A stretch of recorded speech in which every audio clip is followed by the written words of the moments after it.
7 de la mañana con 19 minutos, como lo habíamos anunciado, ya se encuentra conectado vía Zoom el ministro de Gobierno, Francisco Jiménez. Hablaremos con él de varios temas de coyuntura nacional. Muy buenos días, ministro. Muchísimas gracias por su conexión a Noticias 7. ¿Cómo está? Buenos días. Un gusto poder compartir con ustedes a esta hora. Ministro, quisiera empezar preguntándole por la noticia que hemos tenido esta semana y es por la detención de Germán Cáceres. Incluso el día de ayer se ha dicho, ya se ha conocido que se está pidiendo que Germán Cáceres regrese a Quito para que se pueda realizar la audiencia. ¿Cómo ve usted estos anuncios o estas declaraciones, ministro? Bueno, la aprehensión del sospechoso Cáceres se da en el marco de la investigación de lo sucedido con el asesinato de María Belén Bernal. Para nosotros como gobierno es una tranquilidad que el trabajo, que el esfuerzo, que la paciencia haya dado sus frutos y se haya podido aprender a este señor para ponerlo a órdenes de la justicia. Y obviamente nos interesa que él pueda decir exactamente todo lo que sucedió ese día, porque no nos basta con que el señor ahora esté tras las rejas. Queremos la verdad. Y queremos la verdad no solamente de los hechos que se dieron ese día, que ya los conocemos en buena parte, sino de quién participó, cómo participó, cuáles fueron las responsabilidades de las personas que eventualmente participaron. Creo que el país merece verdad y justicia. Y esto también da al traste con una serie de especulaciones antojadizas que se habían hecho particularmente por parte, por ejemplo, de la Asamblea, sobre que el Ejecutivo no habría estado haciendo todo lo que estaba en sus manos para lograr que se haga justicia en este desgraciado incidente. Hoy el sospechoso Cáceres está tras las rejas, a órdenes de la justicia. Vamos a ver cómo se desarrolla el proceso, vamos a estar atentos a eso durante las próximas semanas, y lo que sí tiene que quedarle claro a la ciudadanía es que el gobierno del presidente Guillermo Lasso no va a descansar hasta que se sepa todos los detalles de lo que sucedió aquel día de octubre. Ministro, el resguardo que ha tenido Germán Cáceres es por lo menos inusual. Se ha trasladado a él a una cárcel de máxima seguridad. Tal vez ustedes tienen información de que alguien quisiera atentar contra su vida. Es un caso de conmoción nacional. Creo que es un caso que afectó a todo el país, a los 18 millones de ecuatorianos. Para nosotros, para el gobierno, fue un tema absolutamente grave. Y me parece que eso es lo que justifica esta serie de medidas dirigidas a tener mucha claridad sobre el proceso de escolta de este señor y todas las prevenciones que hemos tenido viendo. A todo el país nos interesa que él esté bien resguardado, porque queremos que no tenga ninguna excusa para decir todo lo que sabe. Esa es la variable principal, que es la que comanda todas estas acciones de seguridad respecto de él. No hemos tenido información de que alguien quisiera atentar contra su vida, pero si ese fuera el caso, pues las fuerzas del orden seguramente lo van a impedir y se han tomado todas las medidas para que así sea. Ministro, ¿qué tal? Les saluda Lautaro Andrade. La familia de María Belén Bernal, en este caso la madre, Elizabeth Otavalo, están diciendo que van a pedir una reparación integral por lo sucedido. ¿Esto lo asumiría el Estado? En este caso también les pregunto a ustedes qué pronunciamiento tendrían sobre ello. Bueno, vamos a ver cuando ellos se pronuncien.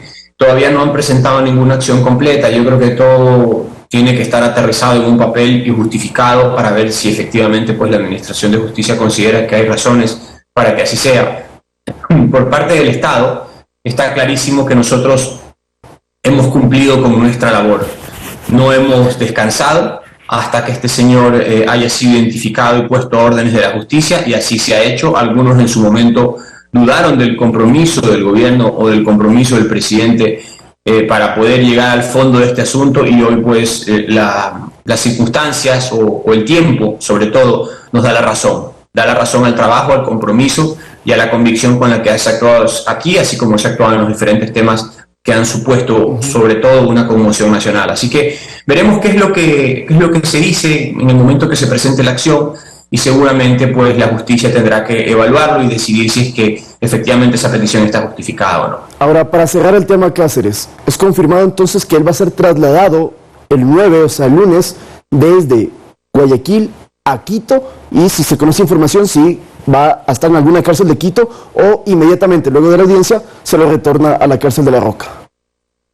Por razones de seguridad prefiero no dar detalles de ese traslado. Lo único que está confirmado en este aspecto es que él tendrá que comparecer a rendir su versión ante la justicia cuando sea convocado, y de ahí los detalles de ese traslado, dónde se queda, de dónde sale, a dónde regresa, por qué vía regresa, preferimos que se mantenga en reserva, primero porque las autoridades a cargo de esto, que son el Ministerio del Interior, pues ya tendrá establecida su hoja de ruta y todo, y segundo, por obvias condiciones de seguridad, es mejor que este tipo de información operativa y que tiene relevancia con la seguridad de él se mantenga. ¿Estará presente el ministro del Interior? Sí, hasta ahora, pues todo, bueno, como ustedes saben, todos los temas de policía y de seguridad los tiene la cartera de Estado. También pues tenemos el conjunto de autoridades que intervienen ante el sistema de rehabilitación social, como por ejemplo el SNAI.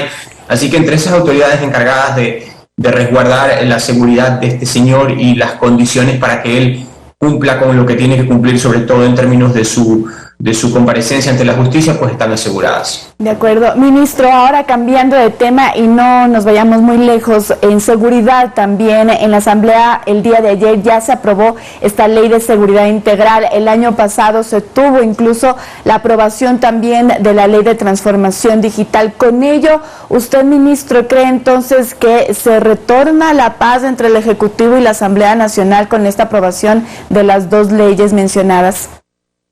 Bueno, creo que es un poco prematuro para llegar a esa conclusión, pero sin duda alguna son pasos importantes. El hecho de que la Asamblea pues haya podido por fin ayer pronunciarse sobre un tema tan sensible en materia de seguridad, que para todo el país es una razón de preocupación importante, y también haber podido en fin de año sacar la ley ya de transformación digital, representa un halo de esperanza para lo que se vendrá en este 2023. Para nosotros como gobierno, nos interesa que la Asamblea haga su trabajo, nos interesa que la Asamblea decida sobre las leyes que son importantes para el país, y por supuesto en lo que tenga que ver con ese rubro siempre tendrán nuestra colaboración. Es auspicioso, por decirlo así, que hoy por hoy pues ya tengamos en esta materia tan sensible de seguridad ya una decisión del ente legislativo, pero no es suficiente. Hay que seguir trabajando, hay que trazar un cronograma legislativo que permita identificar la prioridad de las principales piezas jurídicas legislativas que son importantes y además relevantes para el país durante este primer semestre sobre todo, y ya tendremos que ir viendo cómo se va desenvolviendo esta relación entre Ejecutivo y Legislativo durante este primer semestre. Lo que tiene que quedar claro es que para nosotros es importante que la Asamblea haga su trabajo, y en lo que a eso respecta tendrá toda nuestra colaboración. ¿Cuál sería entonces el siguiente proyecto de ley a tratar entre el Ejecutivo y la Asamblea Nacional? ¿Tal vez reformas laborales, ministro? Nos interesa a nosotros el tema de zonas francas, es un tema que está represado desde el año pasado. No nos olvidemos que cuando fue el proyecto de ley de inversiones, pues que era un proyecto grande ya hace algunos meses ya, no se lo pudo tratar porque tenía algunas normas que eran complejas. Ya, por decirlo así, la primera parte de ese proyecto ya pasó, como es el tema de la ley de transformación digital, pero en el caso de zonas francas todavía estamos pendientes de eso y es una herramienta importante para el país. Luego de eso, no se descarta que avancemos con el tema laboral, que es probablemente la gran reforma que debería llevar a cabo el país este año. Creo que va a tener, de poderse aprobar y de salir con normas positivas, va a tener un impacto tremendo positivo dentro del conjunto del sistema, sobre todo para generar esa dinámica que queremos en el mercado laboral. Y seguramente pues habrán otras normas complementarias, pero en lo que al gobierno respecta, queremos terminar de completar el proceso de la fallida ley de inversiones del año pasado, y me parece que el capítulo que viene ahí es el de zonas francas, que nos interesa enviar en los próximos días a la Asamblea. Ahora, ministro, también es importante el tema de esta reforma parcial, ¿no?, en materia de seguridad, para que las Fuerzas Armadas puedan colaborarle a la Policía Nacional. Eso estará en trámite ya en los próximos meses. ¿Ustedes tienen conocimiento de cómo podría desarrollarse este proceso? Sí, nosotros estamos claros sobre ese proceso. Hay que decir que el tema de seguridad pues es fundamental porque es el principal problema que tiene el país actualmente.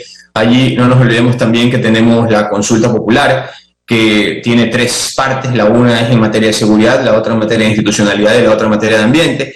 Y respecto de eso, pues en el momento que ya se prevé la consulta popular, como esperamos que así sea ahora a comienzos de febrero, pues tendremos ya todo un entramado de normas, de disposiciones jurídicas, de aplicaciones que tienen que ser aterrizadas por la Asamblea Nacional, que seguramente nos van a permitir tener muchos mejores resultados entre mediados y finales de este año. Lo que tiene que estar claro es que todos los ecuatorianos tenemos que estar unidos en el combate a la inseguridad. Esto no se trata de politiquería, ni que el uno piensa una cosa y que el otro piensa otra. Ningún ladrillo puede quedar sin usar en materia de seguridad. La infraestructura, los recursos humanos, las capacitaciones, las capacidades, el rol de la Policía Nacional, el rol de los municipios, el rol de las Fuerzas Armadas, el rol del Estado Central, tienen que ir todos juntos a confluir hacia un mismo espectro que significa trabajar en contra de la inseguridad y sobre todo en contra del crimen organizado transnacional. El gobierno está convencido de que esa es la gran lucha que tiene el país durante este año particularmente y nosotros esperamos que los diferentes poderes del Estado también lo entiendan así. Ahora, ayer dijo el presidente de la Asamblea, Virgilio Saquicela, que ellos pueden aprobar leyes, pero si el gobierno no destina recursos para fortalecer a la policía, poco se puede hacer. Primero quisiéramos conocer qué opina usted sobre esto y segundo, también ha dicho Saquicela que les hace un llamado a ustedes para volver a dialogar. Bueno, nosotros hemos destinado ya 358 millones que están en la proforma para este año en materia de seguridad, para capacitaciones, para recurso humano. No nos olvidemos que hemos aumentado 10.000 efectivos desde el año pasado a este año, que eran 42.000 efectivos, ahora estamos en 53.000. Hay otros 6.000, 7.000 que ya están en proceso de preparación. El presidente de la República mismo ha visitado los diferentes cuarteles para ver cómo nos estamos preparando. La meta es llegar a 80.000 efectivos en materia de policía e invertir en estos 4 años de gobierno 1.200 millones de dólares. Vamos, por decirlo así, por un 20%. Estamos subiendo incrementalmente, pero que tenga la claridad del señor presidente de la Asamblea que el gobierno hará todo de su parte en materia económica, de convicción, de voluntad política y de transparencia, por supuesto, también, para que la policía esté absolutamente bien equipada y en condiciones de dar esa batalla contra la delincuencia. En lo que respecta a la reunión ejecutivo-legislativo, nosotros no tenemos ningún inconveniente en sentarnos con el presidente de la Asamblea. De hecho, lo intentamos en diciembre, la tercera o segunda semana de diciembre, pero bueno, pues el calendario legislativo y las actividades que tenía la Asamblea pues, complicaron un poco esa reunión, pero no tengo ningún inconveniente para que pueda ser en enero de este año y ya estaremos viendo la fecha cuando se dé esta reunión para comunicárselos a los funcionarios de prensa. En esa misma tónica, ministro, ustedes me imagino también ya han tenido una previa conversación para la aprobación del Tratado de Libre Comercio que esta semana se anunció se firmará con China. Sí, eso tiene ya un derrotero, hay un procedimiento que ya está en marcha. Hay una comisión que la preside Juan Fernando Flores de estos asuntos internacionales, que es la que tiene que estar encargada de redactar el informe respecto del tratado. Consideramos que es algo sumamente beneficioso para el país porque nos da acceso a un mercado de 1.200 millones de almas y eso es extraordinario para el Ecuador. Se han cuidado que los diferentes sectores que forman parte de nuestra economía en el Ecuador, sabiendo que somos economías asimétricas, porque la economía china pues, es un monstruo comparada con nuestra economía local. No hay riesgo de que no se... Pero estamos por muy buen camino. Ministro, eso mismo. Entonces, ¿no hay riesgo de que no se aprobase este Tratado de Libre Comercio dentro de la Asamblea Nacional? En la vida siempre hay riesgo de algo, pero nosotros tenemos confianza en que la Asamblea sabrá actuar con responsabilidad frente al pueblo ecuatoriano. Las cosas van bien, van por buen camino. El tratado está suscrito, tiene que ser refrendado por la Asamblea Nacional. Hay una comisión que ya está encargada del tema, así que esperamos nosotros que en los próximos meses este proceso se encuentre ya concluido para beneficio del Ecuador y sobre todo de los 18 millones de ecuatorianos. Ahora, ministro, hablemos de la consulta popular y hay un tema muy álgido en cuanto al Consejo de Participación Ciudadana y Control Social, que por cierto, los actuales consejeros están en esta diatriba de si son destituidos o no, inclusive se ha hablado de que el gobierno los apoya, no los apoya, etcétera. Ministro, para que quede muy claro, vamos a votar el 5 de febrero por los candidatos al nuevo Consejo. Pero también hay una consulta popular el propio 5 de febrero que lo que nos dice es que podemos decidir que sea la última vez que los ecuatorianos votemos por ellos y la siguiente sea mediante la Asamblea. La duda que se tiene en la población es que estos consejeros que la gente vote van a poder ser posesionados en el caso que gane el sí y sea la última vez que se vote por ellos en las urnas. Sí, eso va a ameritar una figura de transición. En el evento de ganar la consulta popular, como esperamos que gane, los consejeros que serán votados en la elección del 2023 tendrán que someterse a un régimen de transición para saber cuánto es el tiempo que les toca estar en funciones hasta que el nuevo régimen se implemente. No nos olvidemos que una vez que la ciudadanía se pronuncie en la consulta popular sobre las 8 preguntas que tenemos, y en el evento de ser afirmativa, como esperamos que así sea, viene un periodo de implementación de esa decisión, en particular en lo que tiene que ver con el Consejo de Participación Ciudadana, porque allí, de aprobarse la pregunta, se requiere la reforma de al menos una veintena de disposiciones constitucionales que van a requerir un desarrollo normativo y legislativo. Por lo tanto, la Asamblea tendrá que establecer un régimen de transición que será de unos 3 a 6 meses para que el nuevo sistema esté en funcionamiento. Lo que está claro es que estamos hablando de un cambio importantísimo, porque ya no será el Consejo de Participación Ciudadana el que designe a las autoridades, ni siquiera a sus propios consejeros, sino un sistema combinado que involucra escrutinio público, acceso público, participación interinstitucional para la promoción de ternas y luego la decisión final a partir de una terna enviada por el presidente por parte de la Asamblea. Tendrá que haber un régimen que permita pasar de un sistema a otro, y eso sucederá inmediatamente después de que concluya la consulta popular en el evento, como esperamos que se dé el sí. Y es que hay varios comentarios, porque por ejemplo uno de los candidatos al Consejo de Participación es el abogado Eduardo Franco Lor, que fue abogado de Jorge Glass.